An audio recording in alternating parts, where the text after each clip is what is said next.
out there, you feel me? Yes, sir. So what's the Twitch stream link? Put me on. What's the I got Twitch you, bro. link? It should be SoCal DDR. SoCal DDR? Twitch.tv/SoCal DDR, bro. I'm about to tell my family, my friends, everybody. Tell everybody, bro. Everybody got to tune in right now. Tell the extended family, bro. Tell everybody, acquaintances. Tell your haters to pull up, bro. Yeah, tell the haters to pull up. They be your biggest fans sometimes, bro. Yeah, exactly. Sometimes you got the biggest haters in your life are your biggest supporters. I'm saying, bro. You live in their head rent free. That's all the motivation you need, bro. Oh God, come on now. You speaking some facts over here. Come on now. All right, but we should be speaking about these players though, because right now coming up we got Diceky, who made it out of 2 pools, 2, bro, not 1. Bro climbed up. Bro said, I am original Mario, climbing up them ladders like back in the day, bro. Went up 2 pools. But now he's going up against chezmix, who I'm familiar with from Vegas. Shout outs to Vegas. Yo, shout out to Vegas. If y'all don't know, I'm born and raised in Vegas, started DDR in Vegas and all that. Chez is one of those players where when I started out on DDR at the, I think it was the Dave & Buster's over there, Chez had basically every machine and area record out there. He is extremely well-rounded, bro. In which, you know what? We got to see that in action right now. We got Diamond Night Challenge is the first song of this pool. Yep, and Diamond Night's one of those charts where it's a little technical. You know, it has a lot of gallops, and depending on how you want to go about the chart, it could either be foot switchable or crossoverable, you know. It's a very good chart, very good for, those trying to enter higher levels but want to know how to, work on the crossover fundamentals and gallops and things like that. This is the perfect chart for you. So yes, sir. Let's watch these 2 high-level players get straight into it. So this is definitely a chart that'll punish you for double stepping if you don't do it correctly. I repeat, if you don't do it correctly. Mm-hmm. Exactly. And with these 2 players, they're locked in right now. You can see both these players electing to either not cross over this chart right now. But you know what? You can afford those type of gallops. I think it's a little more lenient. But the crossovers towards the middle part of the song, those are a lot less forgiving. Yes, as you can see, both these players, they're recognizing the patterns coming up and hitting them accordingly. They both elect to cross over these sections. The song is slow enough. Some players do prefer to double step these. As you can clearly see right now, Chez electing to double step some of the patterns. Yep. Diceky picking up his first grade of the chart. Again, this chart is a lot of choke points here, a lot of patterns that if you just don't, as you can see right there, Chez just messed up on one of these gallop foot switches. You can cross these over, but, you do risk getting a grade.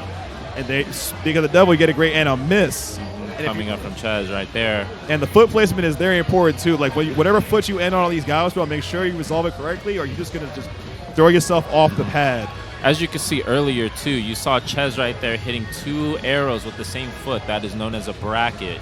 You'll see a lot of higher-level players implement this gameplay tactic. Yeah, definitely one of those upper-end tactics, but, what a very close game.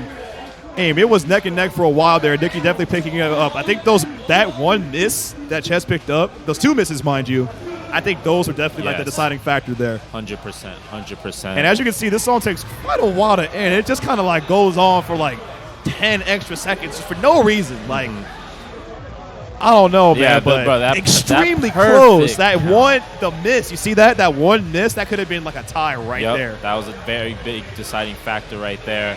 But close match from these 2 high-level players. Let's move on over to the next song, which I believe is Paranoia Hades Difficult. Man, this chart. Let me tell you. Oh, brother, this guy stinks. I'm saying, I do agree with that. This chart.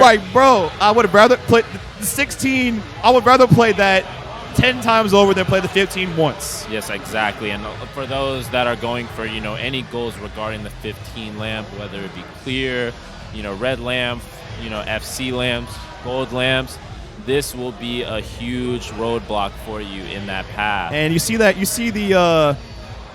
how much air it got on this song? This chart is egregious for how many disgusting jumps it throws in there. Yes, I do agree with that. 100%. It's very awkward, and I've seen some players actually bracket a lot of the jumps in this chart just to make it flow a little better.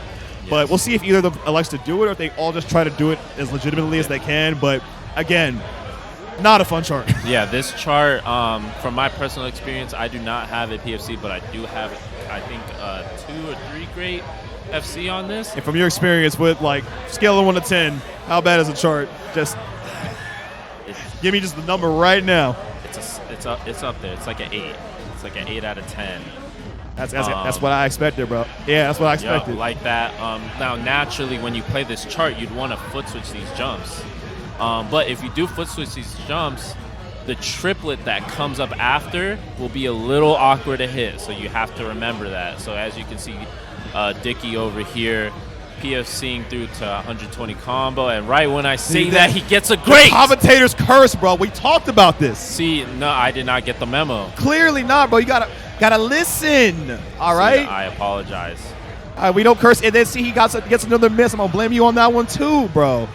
And you know what? That being said, though, it's still a very close match. Yes, as you can see, Dicky's in the lead right now on the right side, but Chez is right behind, a couple EX behind. Let's see how they do in the slowdown. Now, the slowdown is pretty much just 8th notes with jumps, and then we have these, I believe, 24th I believe they are gallops. 24th, yes. Let's see how they take these. Yeah, it looks like a couple perfects on both sides. All right. These are foot switchable. You do not want to turn these. Yeah, dude, if you turn these, it will not set you up for the following section correctly. As you can see, Dicky electing to one-arm this section, which it's definitely a tactic I see people, myself included, use when the chart slows down enough to give yourself time to reorient. Yes, exactly. And now the song's going to speed up here. Let's see who's going to come out on top with this one. Dicky's in the lead. Oh, boy. Oh. Ooh, I saw a couple double steps. Double steps. It's still really close. Oh, there we go. And Dicky takes it. Yep, 2-0 over Chez. Damn, would you consider that an upset, or was that just... I don't know. Like, Dicky's been killing it the past 2 sets. He's been more than warmed up for the past, I don't know how many hours have passed since the last couple pools. They all kind of blended together, but man is ready to go. And I think this is Chez's first set of the day, so you can tell Dicky is more than ready. It's like just locked in. But, we'll see. We'll see if Chez picks it up the later this set goes or during this whole